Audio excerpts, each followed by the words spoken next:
ito.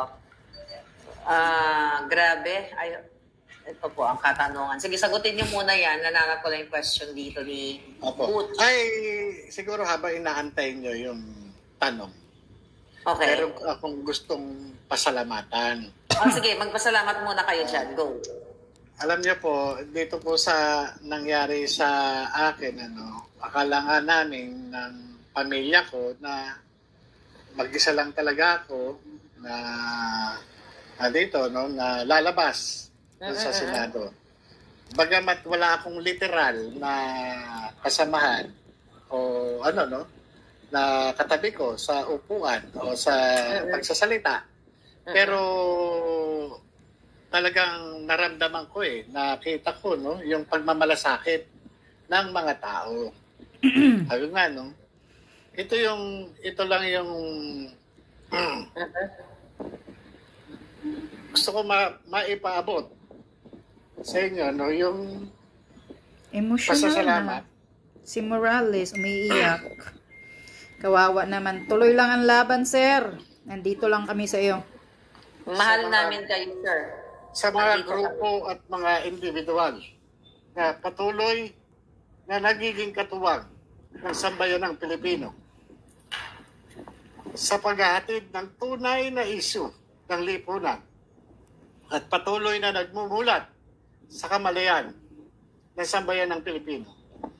Kaugnay ng ginagawang pambubudol ng Pangulong Ferdinand Bongbong Marcos Jr. sa sambayan ng Pilipino. Budol naman talagang presidente yan.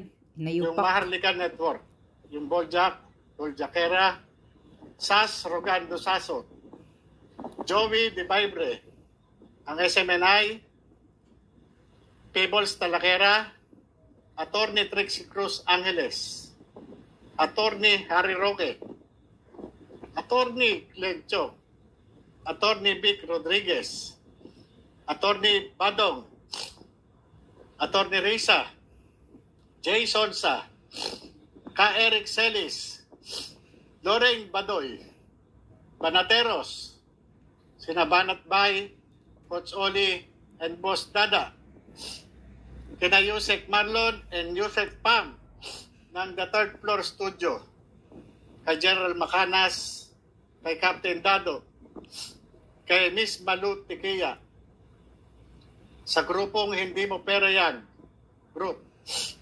Marcos Resign Movement, Hakbang ng Maisog Group, Ibi Jugalbot, I Am Shawin, Ibarra Crisostomo, John Reiter, Bisdak, PH Update, Catherine Bulan TV, Paystock.com, Dance Scorpion, Brothers Traveler, Hans TV Official, Tropang Bisaya, Tropang OFW Channel, Sir Co-op Meetup, Aguilar TV, Teroy TV 26, Parak TV, Ading Journey, Sulong at Matatag na Pilipinas, at mga kapwa ko, mga OFWs, saan mang panig kayo ng mundo.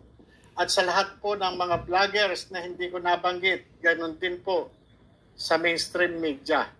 Maraming salamat po sa inyong pagtitiwala. Ako'y talagang...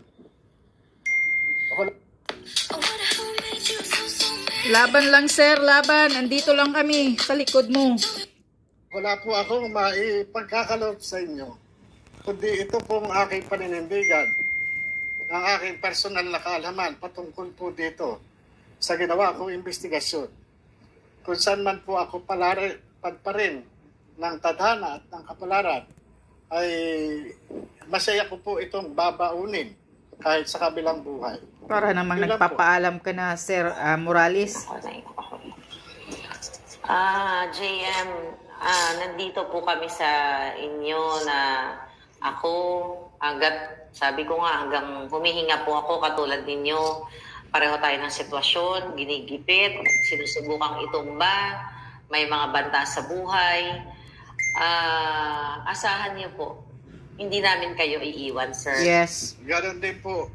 Baka makalimutan ko din po yung si Miss Sandra Cam, yung kanyang yung kanyang whistleblower Foundation na nagpapahatid ng tulong sa pamagitan ng kanyang mga no. Kaya ako po, yung pong ginagawa niyo sa akin na doon pa lang, doon sa mga impression ninyo, no? Doon sa mga inspirasyon na pinagkakaloob nyo, na nababasa ko at nababasa ng aming pamilya. Napakalaking bagay po ito. Parang ito na po yung nagsisilbing kalakasan sa amin. Ito na po yung nagsisilbing hininga para sa amin. Dahil alam ko po, itong kalagayan ko na to talagang napaka-imposible na malampasan. Pero naniniwala ako na sa pamagitan ng Diyos at ng sambayan ng Pilipino, malalampasan ko po ito, malalampasan po natin lahat ito. Yes, sir. Pasensya na po kayo kung nagiging ano lang po ako. Alam ko po, sinusubukan yung pigilin yung inyong emotion, pero ano po, ipinakita nyo sa amin yung inyong tapang panindigan doon sa Senado, at ngayon ipinakita nyo sa amin kung ano yung puso, kung anong meron talaga kayo na sinusubukan o ginawang pigilan ka doon sa Senado. Ngayon sa araw na ito, narinig namin na isinakripisyo mo yung karir mo.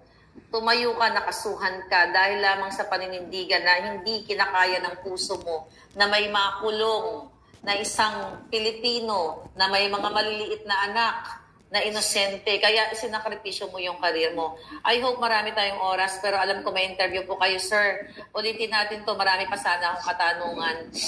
Mula po sa kaibuturan na akin po, ang mga nagmamahal sa inyo ngayon, sobra po, overwhelming. Huwag po kayo panghinaan ng loob, sir. Again, kumbaga parang blood compact tayo dito sa ano na to, sa oras na ito. Wala pong iwanan, sir. Yes, Saludo walang po iwanan, ako sa sir. inyo. At sana po mag-ingat kayo. At nandito kami para magdasal sa inyo at magsuporta. Thank you so much. Maraming salamat po sa inyo lahat. Yeah. See you po ulit. Alright? So, mga kababayan, nakakalungkot. You know? Nakita ninyo, narinig ninyo si Agent Morales, pinagtulungan, tumayo, gustong bastusin. Subukang i-bribe. Nakita niyo sa CCTV. Pero hindi po siya nagpatinag, tumayo siya sa katotohanan. So, I believe, naniniwala ako na ang taong bayan, lalo pang magtatayo sa likod niya.